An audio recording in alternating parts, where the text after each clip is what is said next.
أهلا وسهلا بحضراتكم. دعوني في البداية At the outset, I'd like to welcome His Excellency Mr. Antony Blinken, the Secretary of State of the U.S. and his accompanying delegation. This visit is very important. Has come in Cairo, and this visit comes amidst many visits, shuttle visits made by His Excellency Mr. Blinken to the region, and we, as always and for always, we are welcoming him as dear friend here in Egypt. The American Secretary of State at the very beginning of the day in the morning has met Mr. President, and it was a very long interview and it was very frank. Mr. President has discussed and has handled all the developments of the bilateral relations between Egypt and the U.S. amidst the strategic partnership, the existing partnership between the friendly states. We are talking about strong relations extended for many decades from the joint work and joint interests and mutual understanding. Mr. President has highlighted at the very beginning of the interview about the strong relations, and both countries are very keen to work to develop and to instill this relation. And as you may know, Mr. Secretary, Mr. Blinken, we have met together and we have launched the working group on the joint work between Egypt and the U.S. and the sectors of tourism and higher education and culture, as well, with the attendance of a number of Egyptian ministries, Minister of Higher Education, Minister of Antiquities and Tourism, and Minister of Education. And before launching this meeting, we have a prolonged meeting between myself and His Excellency Mr. Blinken, and with the two delegations we have talked about the bilateral relations and to further develop these relations about some regional and international files of the shared interests for both countries. And as I have just mentioned, the bilateral relations are very strong, and we have talked today in a very detailed manner about more and more development of this relation and the strategic nature of this relation and the giant keenness and giant due attention from the two countries to work on developing this relation amidst the framework of mutual respect and the mutual benefits. Egypt is a big regional country and is a major country, and the U.S. is a major power, a major international power. So naturally speaking, we have to have a detailed dialogue and strong relations, and also very continuous deep consultations among others around some regional and international files.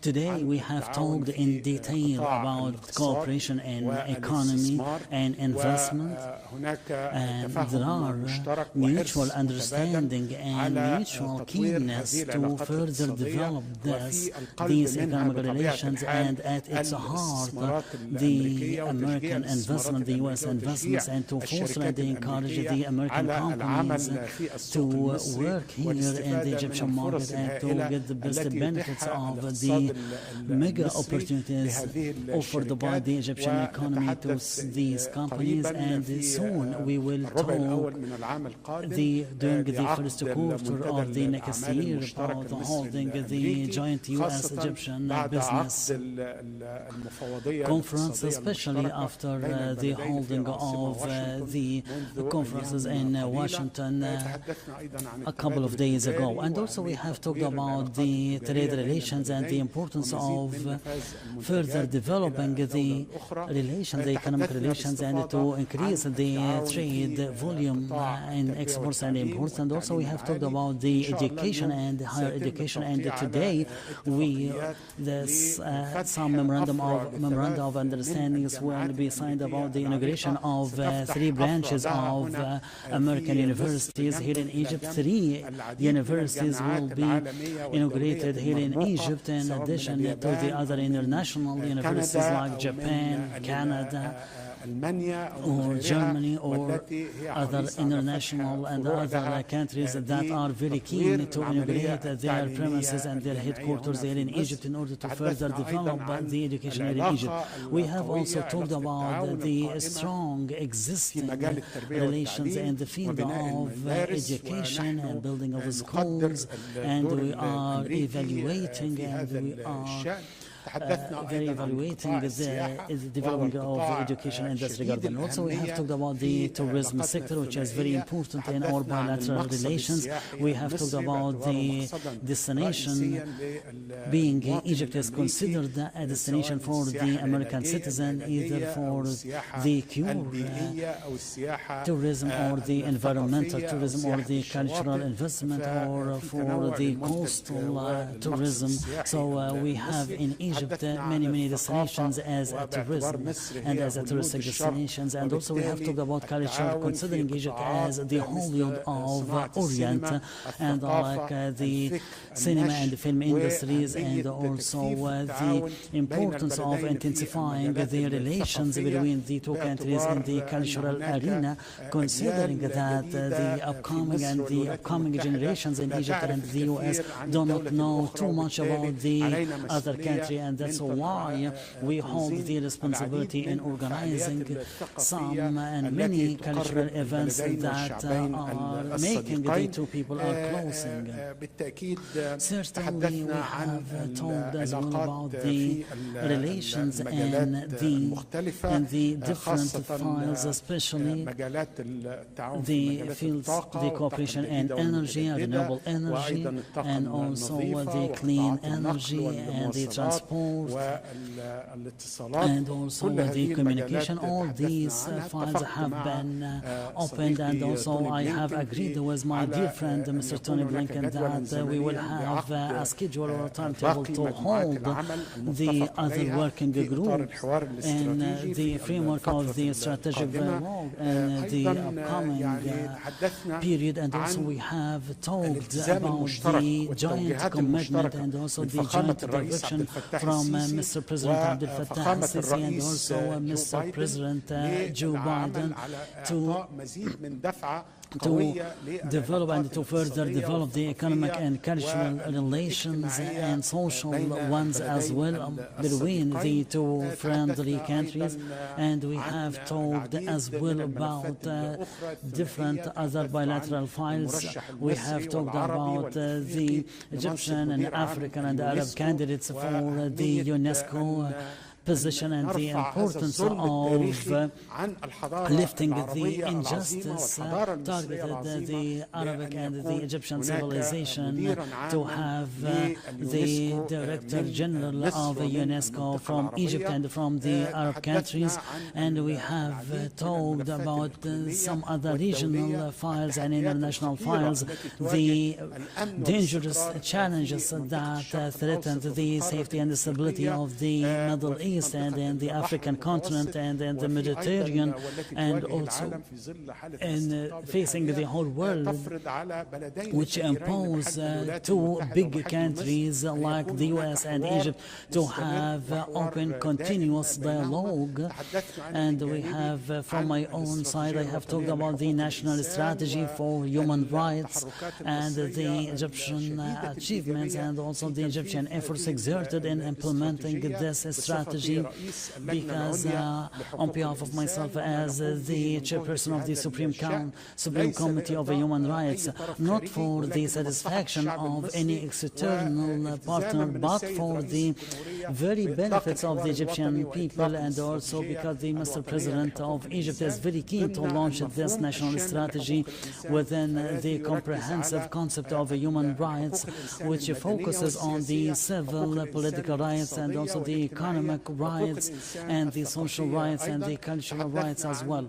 We have talked about the crisis and the dangerous crisis in Gaza Strip, and we have there were harmonized and agreed upon points, especially with regard to the immediate ceasefire and also to stop killing of the civilians, and also the necessity to reach an agreement to host all the hostages and the prisoners, and also the immediate access and the comprehensive unconditional access to the humanitarian and medical aids to the people of Gaza Strip. We have talked in detail about the importance of the escalation, and also the region is about to be on the edge of a regional war. We have and also we have shared the views, and also we have talked in detail about the situation in Sudan and the crisis in Sudan,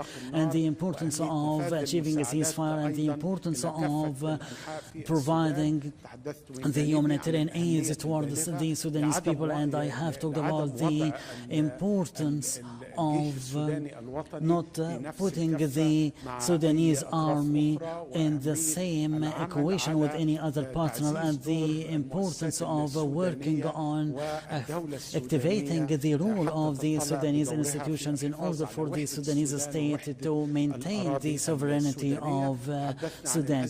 We have talked about the Libyan crisis and the importance of making the presidential and parliamentary elections, and the importance of moving towards in this regard in order to maintain the Libyan territory. And we have talked as well about the issue of water, considering this issue as an existential issue for Egypt. And also we have talked about the importance of coming into terms with regarding to the Ethiopian dams, and I have talked from my own side about the maximum importance of a binding legal agreement for operating this dam, and the importance of not achieving any harm with the downstream countries, the two downstream countries, especially this river is considering a crossing river for the borders.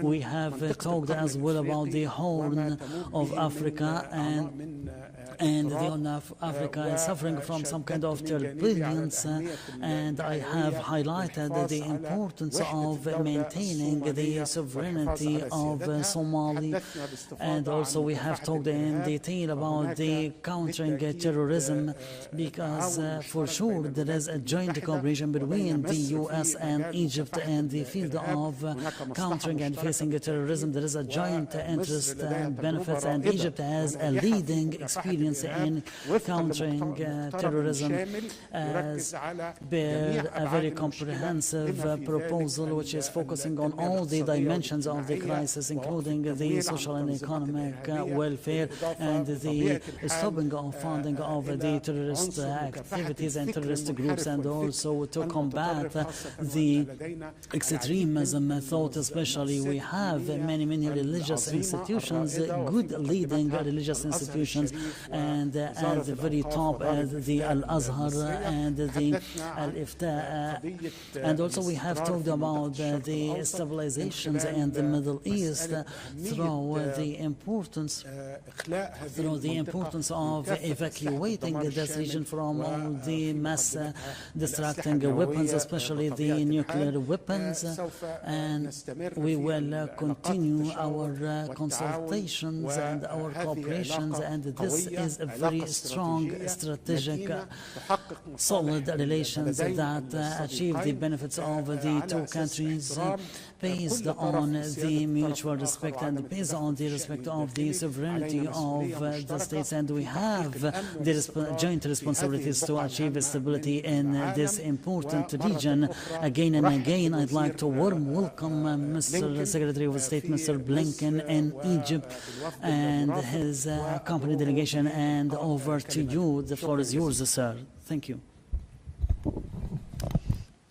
Well, thank you very much, and I think as you can tell from my friend the Foreign Minister, we covered the waterfront, and it's a large waterfront indeed. And that speaks to the fact that for the United States and Egypt, more than ever, there is so much that we're doing together and so much that we both benefit from the fact that we're doing it together. I want to thank you, my friend, and also thank President El-Sisi for the very warm welcome here in Cairo, but also just for the very high quality of the exchanges that we've had today, both with the President, with my colleagues, with our strategic dialogue partners.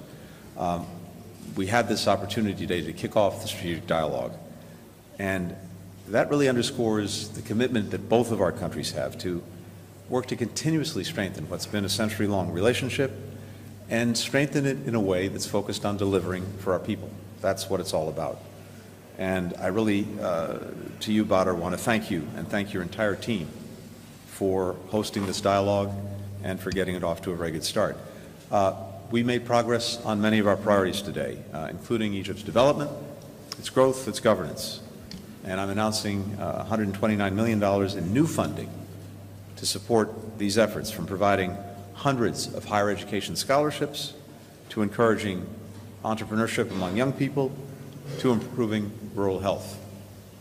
Together, we are enhancing economic cooperation. We're advancing broad-based opportunity for Egyptians and Americans. We're helping women-owned small businesses get greater access to financing. We're expanding foreign direct investment beyond the more than 1,000 American companies already present in Egypt. The United States is supporting Egypt as it continues to reform its economy to become even more dynamic, even more competitive. In Washington, earlier this month, we hosted the second U.S.-Egypt Joint Economic Commission to grow our economic cooperation. For instance, making progress on a bilateral agreement that will help unlock greater private sector participation and investment here in Egypt. Next month, the United States Trade Representative will host talks between our countries to identify additional steps, like fostering an open and predictable trade environment that will further boost commercial ties and help Egypt attract more trade and more investment. Building on Egypt's leadership on climate and its hosting of COP27, our two countries are continuing to accelerate the clean energy transition. A team from the United States International Development Finance Corporation will be here later this week looking at green hydrogen projects, visiting a solar park near Aswan, as we work to harness Egypt's tremendous potential for renewable technologies. And as the Foreign Minister noted, President El-Sisi and I also discussed the existential nature of Egypt's growing water needs and the importance of the Nile to the Egyptian people. We're also investing together in education, and maybe this is one of the most important things that we're doing for the future of our people, for the future of our countries, and for the connections between our countries. These investments are really essential to fully unleashing Egypt's potential. The Education and Cultural Working Group that we launched today will help establish 9 new state-of-the-art multidisciplinary labs at STEM high schools that the United States has stood up in Egypt. We'll also support 19 career centers covering nearly every Egyptian public and national university so that young Egyptians can prepare for and get the jobs of the future. A little bit later today, we have representatives of 3 United States universities who will sign agreements to open international campuses here in Egypt, adding to 2 projects that are already underway, giving Egyptian students the chance to receive an American education here in Egypt. We'll also strengthen our work to preserve Egypt's archaeological heritage, including a new effort to list the Great Temple of Abydos as a UNESCO World Heritage Site, growing the tourism sector that contributes so much to Egypt's economy. The United States welcomes steps that Egypt has taken this past year on human rights, releasing detainees, advancing efforts to reform pretrial detention, resolving cases involving travel bans and asset freezes for NGO employees. And as the Foreign Minister said, these are steps that Egypt is taking because it's in Egypt's interest to do so. We both acknowledge additional steps that Egypt intends to take, including adopting and implementing penal code reforms, continuing to pardon and release prisoners, detainees, and ensuring that journalists, human rights defenders, and all Egyptians can voice any disagreements freely. There's strong bipartisan interest in the United States Congress to seeing Egypt continue to make this progress, and respecting and safeguarding fundamental freedoms can only strengthen the partnership between our countries and, as the Foreign Minister himself says, benefit the Egyptian people. That's why Egypt is engaging in this course.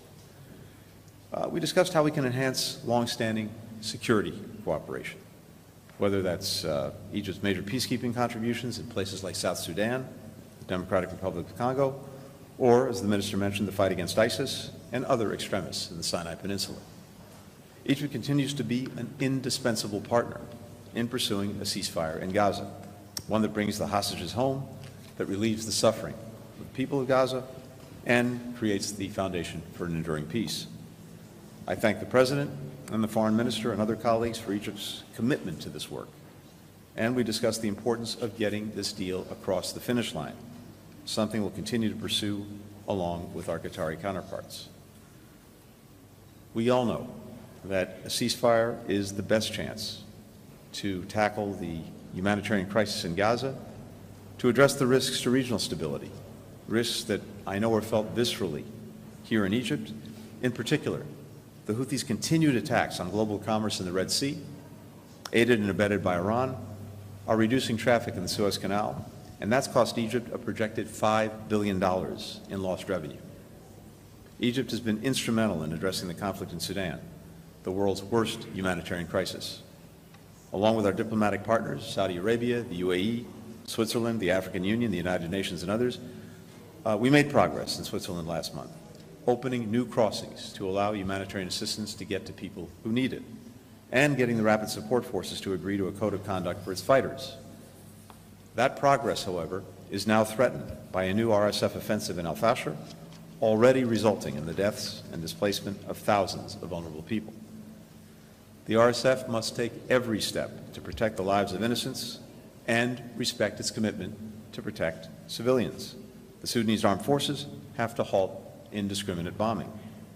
Both must come together and come to the table to agree on implementing agreements that were reached in Jeddah and to stop this brutal war. Next week at the UN General Assembly in New York, I'll be bringing together our partners to align around the next steps to expand humanitarian access, to protect civilians, and to push for a cessation of hostilities. The United States is grateful for Egypt's continued partnership and leadership in this work, as well, I have to say, for the generosity of the Egyptian people, welcoming hundreds of thousands of Sudanese refugees. We'll also continue to consult with Egypt on bringing greater stability to Libya, including supporting the UN and its efforts to shore up the central bank and work toward a longer-term political settlement. So, as you've heard from both of us, these are some, not all, of the subjects that we discussed today. And I think, again, at this challenging moment, the importance of our partnership, the partnership between Egypt and the United States, is on full display. And that's why today's dialogue is so important and timely, reminding not only what's at stake, but also what's possible for our people and people throughout the region.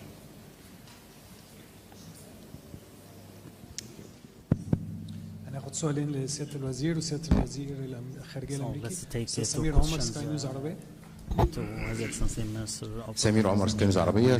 سمير عمر سكاي نيوز. دكتور بدر عبدالعاطي. دكتور بدر حضرتك أجريت بالأمس Yesterday you have made phone calls with the Prime Minister of Lebanon in order to declare the supporting of Lebanon. So with regarding to your statement yesterday and with regarding to what has happened yesterday in Lebanon is considered a great aggression against Lebanon. What has happened yesterday is considering a continuation of Israel, and this can affect the relations of the negotiational stance. And the question to Mr. Blinken, don't you think that Israel, while enlarging their actions in Lebanon and in the West Bank and in other regions, aren't considering your own guidance and your own directions, and Israel are not following the path of a ceasefire? What about the American stance regarding to Netanyahu situation? شكرا جزيلا. Thank you. With regarding to the Egyptian stance, it is very clear. Egypt is against any unilateral actions that can attack the sovereignty of Lebanon. We are in a full solidarity with the government of Lebanon and the people of Lebanon. We have condemned and we will condemn any targeting of the Lebanese sovereignty, and certainly any unilateral actions towards the escalation must be condemned and is totally rejected and does not encourage any stability. Accordingly, and certainly such escalation and such dangerous escalation can lead to what we have warned from before, which is moving to the edge of a comprehensive regional war that can kill everybody. So Egypt as a basic regional power, as an international power, is very concerned with stopping the escalation and to refuse such unilateral policies in order to focus on the ultimate goal and not to scattering our attention, which is the access to have an immediate ceasefire. And we are totally trust and we are totally confident that the key word here and the real problem and the heart of this crisis is the continuation of the Israeli aggression in Gaza. So if we stop this aggression and if we can reach to an immediate ceasefire, so certainly this will lead to the decrease of the escalation in the region, and this will stop the edging to the brink, and this not providing any pretext to any other partner or the non-state holders to exploit the suffering of the Palestinian people. So we have said it clear, the goal is very clear. It is a must to focus on the stopping of the aggression and to reach an immediate ceasefire. So this is the valve of peace and safe and security in the region. So with regard to Lebanon, the United States did not know about, nor was it involved in these incidents, and we're still gathering the information and gathering the facts. Broadly speaking, we've been very clear, and we remain very clear, about the importance of all parties avoiding any steps that could further escalate the conflict that we're trying to resolve in Gaza, to see it spread to other fronts. It's clearly not in the interest of anyone involved to see that happen. And that's why, again, it's imperative that all parties refrain from any actions that could escalate the conflict. We're focused on getting this ceasefire over the finish line.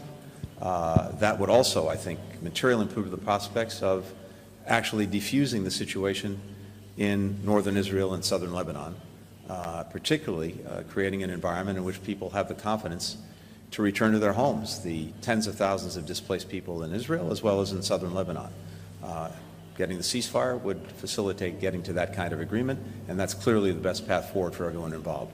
So, again, it's imperative that everyone avoid taking steps that could further escalate or spread the conflict. Leon Bruno from AFP.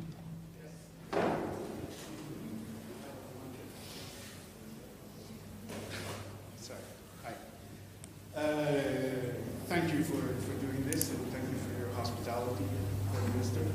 Mr. Secretary, I'd like to, I'll try to be short for once. I'm sure you'll be happy about that. In your meetings today, did you submit any new ideas to bridge the remaining gaps to get to that elusive ceasefire in Gaza? And what are your expectations now? And also, this is your 10th trip to the region since October 7, and you have always gone to Israel, but you won't be going this time. So why is that? Is it because of tensions with the government of Israel? And to you, Foreign Minister, one of the issues remaining sticking points, if you will, according to U.S. officials, is this issue of Israeli presence in the Philadelphia corridor. Would you, Egypt, of course, accept any extended Israeli presence in the corridor or not? Is that a definitive no? Thank you. Thank you, Leon. So, first, with regard to the travel here, this trip was focused on the strategic dialogue between the United States and Egypt. This is something that we were determined to do, and that I was determined at the President's direction to help launch, and I'm very glad we had an opportunity to do that. Of course, it also comes at a time when we're working as closely as possible on getting the ceasefire. And so we had a detailed conversation with President al-Sisi, as well as with senior colleagues from the Egyptian government, working directly on the ceasefire about the status of these efforts and the way forward. And look, what I can tell you is this, and as we've said before, we've made a tremendous amount of progress over the last month and a half. There are, I think, in the agreement, 18 paragraphs. 15 of them are agreed, but the remaining issues need to be resolved. We put forward with the Egyptians and the Qataris ideas for resolving them. The bottom line is this: their resolution is less a question of substance and more a question of political will. And for both parties, it's important to demonstrate that political will to get this agreement concluded. For Israel, at this point, just last week, the IDF announced that the Rafah brigades had been dismantled. Hamas is not in a position to repeat the horrific attacks of October 7th. Concluding a ceasefire agreement would bring the hostages home, and, as I mentioned a moment ago, would also open important prospects for resolving other high-tension areas, including in northern Israel and southern Lebanon with Hezbollah, the Red Sea, and other places, all of which is in Israel's interest, as well as opening up opportunities to move in a very different direction in terms of strengthening Israel's security and place in the region far into the future. For Hamas, it can't continue not only to hold hostages, but to hold all of the people of Gaza hostage. Getting to the ceasefire would result in a totally different environment for the people of Gaza, ending the conflict for an initial period, and one we would work to make enduring, resulting in an immediate, massive infusion of humanitarian assistance for people who desperately need it, and clearly bettering the lives of people that they purport to represent. So the most important thing in this moment is seeing a demonstration of political will to finally conclude this agreement. And that's what we discussed. We also discussed in some detail what would be necessary arrangements if an agreement is finally reached in terms of the so-called day after. What happens in Gaza in terms of its governance, its security, its reconstruction. And here as well, Egypt is and will be a critical partner, and I think we had a very useful conversation about that today as well. So let me add to what has been mentioned by the Secretary of State. Naturally speaking, and as a matter of fact, Egypt will continue in exerting each and every sincere efforts through the collaboration with the friends and the US and also with the brothers in Qatar. We will not stop to exert this sincere efforts in order to stop the killing of the Palestinians and to achieve the ceasefire and to stop the Israeli aggression. I second and I totally agree with what has been mentioned by Mr. Secretary, Mr. Blinken, because the absence of the political will, this is very clear. In order to, we have to face the fact in order to reach to an agreement. So some pretexts and some justifications are being falsified and are being created in order to shatter and this attract us. So this is the real problem. With regarding to your question about the Philadelphia corridor, we have a very frank and clear stance, and we have repeated it many times.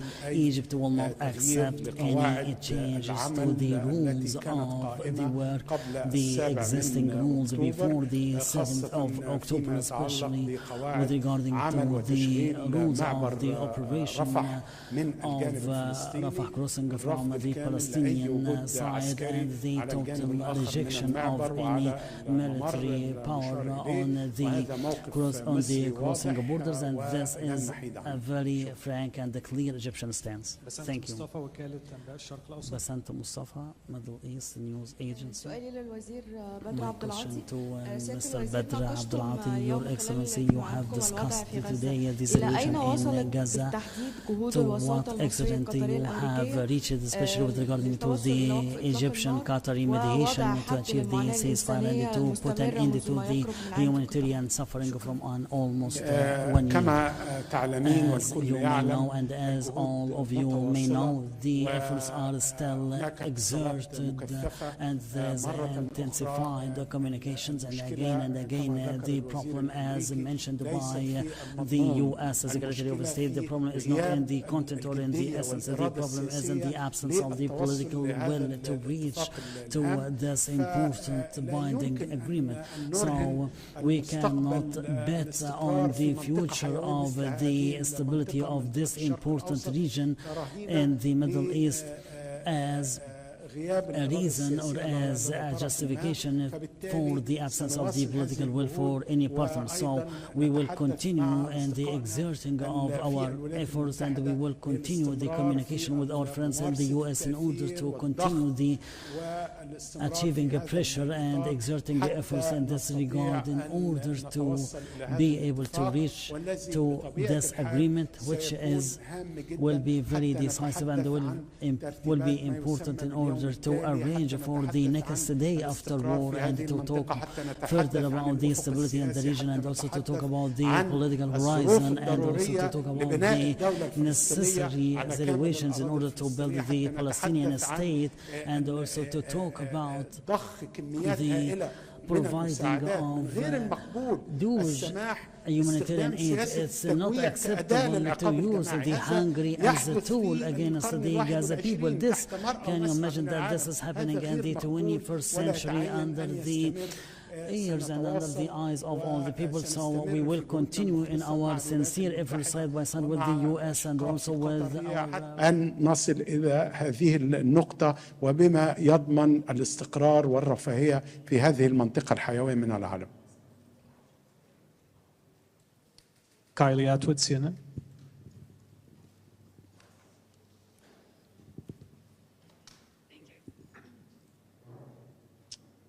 Thank you. It's 1 minute here. Okay, first to our Egyptian host, Minister Abdelatty.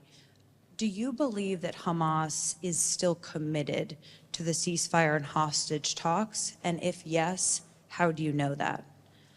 This is a question for both of you, following up on the explosion of hundreds of the pagers by Hezbollah fighters in Lebanon that we've learned about in the last 24 hours. You both spoke about the need not to escalate the situation in the region, but does this specific attack make efforts to get to a ceasefire and a hostage deal harder to accomplish? And then Secretary Blinken, two for you. I will not be as short as Leon. how much do you expect this attack by Hezbollah, this attack on the Hezbollah pagers could impact their operations, given that they now have a communication system that's down, they have at least 9 people dead and thousands injured. And you said that the remaining issues are yet to be resolved between Israel and Hamas when it comes to the hostage and ceasefire talks.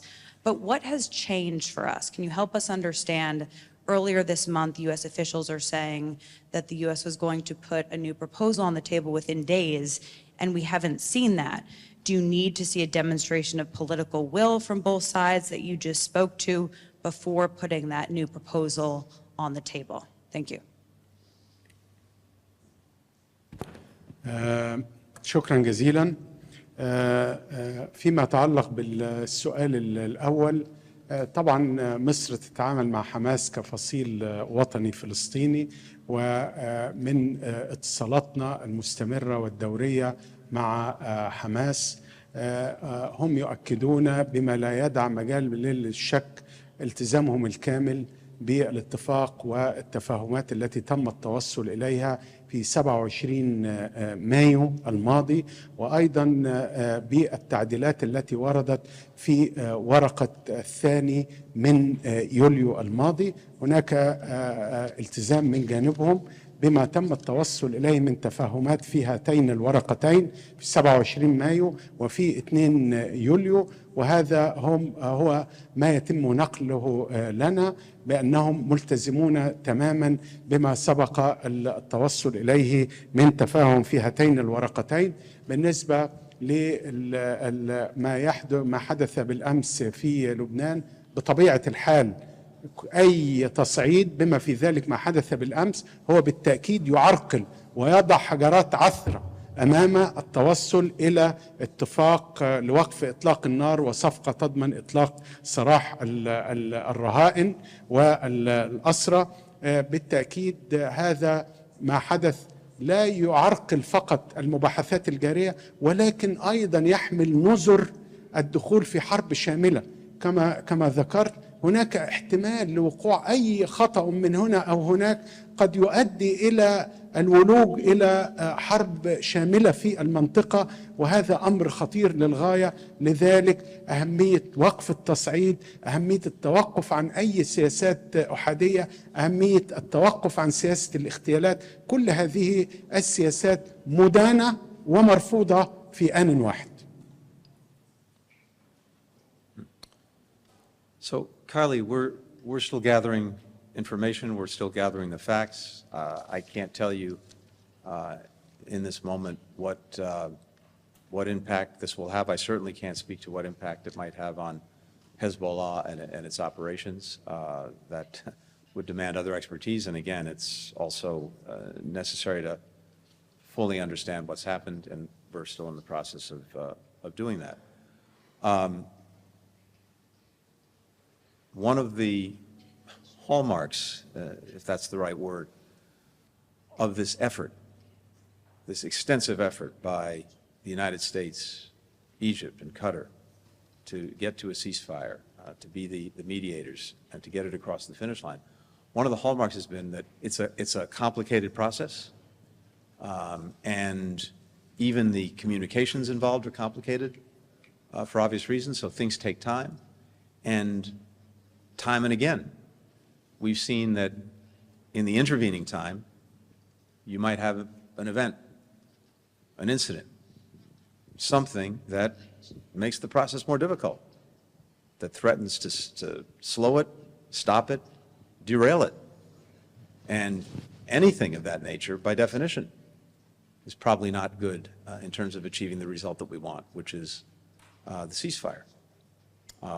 Just a few weeks ago, we had just had a very productive session on trying to finalize one of the big outstanding issues, which deals broadly with the release of hostages and prisoners, the ratios, the schedule, and so forth. And there had been a very, very good discussion of that between the mediators and the parties. And then, 48 hours later, Hamas executed 6 hostages, including an American, Hersh Goldberg, Poland. So that, of course, had an impact on the progress that we were making. But I come back to what I think we both said in terms of where we are now, which is that there are important but discrete issues that need to be resolved. We've put forward different ideas for how to resolve them. They are clearly resolvable, but the key ingredient to getting a resolution of these outstanding issues is political will. That's what we're both looking for going forward. That's what's so imperative if we're going to get the ceasefire across the finish line.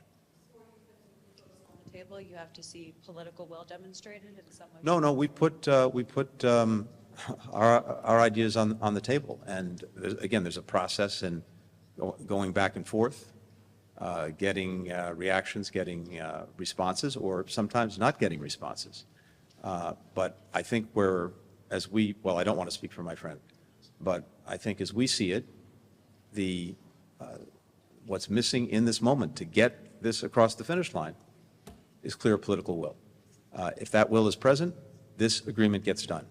If this agreement gets done, it has immediate and incredible benefits for everyone involved, starting with the hostages coming home and the people in Gaza getting immediate relief, and then opening much broader prospects for peace, for security, not only in Gaza, but throughout the region. So the interests, I believe, are clear, and now the question is getting that final bit of political will to get this done and get us all moving forward. Thank you very much. Thank you. Thank you, my friend. See you.